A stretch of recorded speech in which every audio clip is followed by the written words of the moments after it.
On December 8, 2024, the Syrian people witnessed a historic turning point, the downfall of Bashar al-Assad's regime. For years, Assad clung to power, even as a brutal civil war ravaged the nation.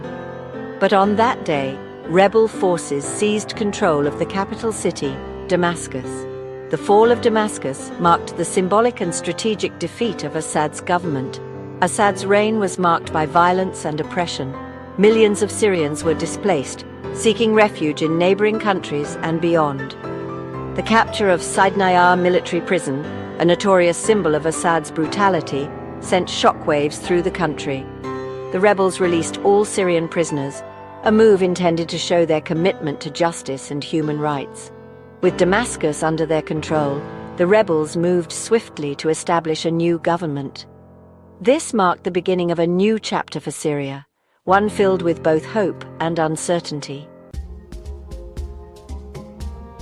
Hayat Tahrir al-Sham, an Islamist group, played a key role in the offensive that led to Assad's downfall. Led by Abu Muhammad al-Julani, HTS had long been a formidable force in the Syrian conflict. Despite its Islamist ideology, HTS presented a more moderate image in the months leading up to the fall of Damascus.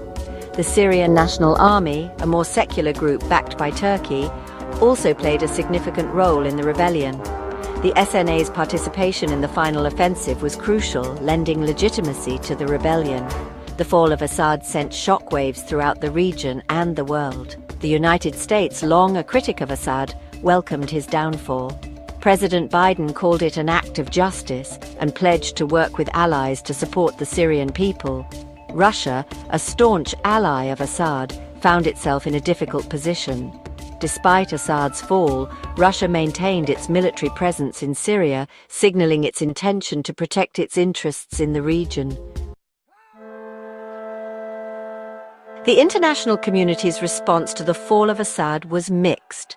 Some countries, like France, praised the Syrian people for their courage and resilience. Others, like Germany, expressed concerns about the potential for further radicalization and instability. The United Nations called for a peaceful and inclusive political transition. Israel, which shares a border with Syria, reacted cautiously to the news. The Israeli military increased security in the Golan Heights. Israel also pledged to assist UN peacekeepers operating in the region.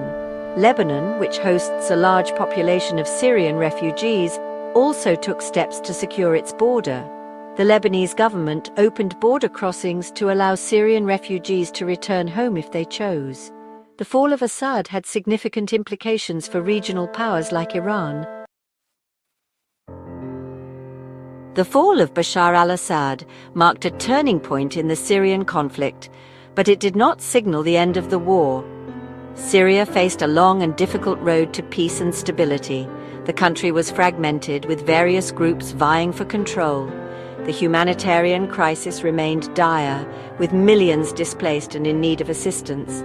The international community faced the daunting task of helping Syria rebuild. One of the most immediate challenges was the potential for renewed violence and instability.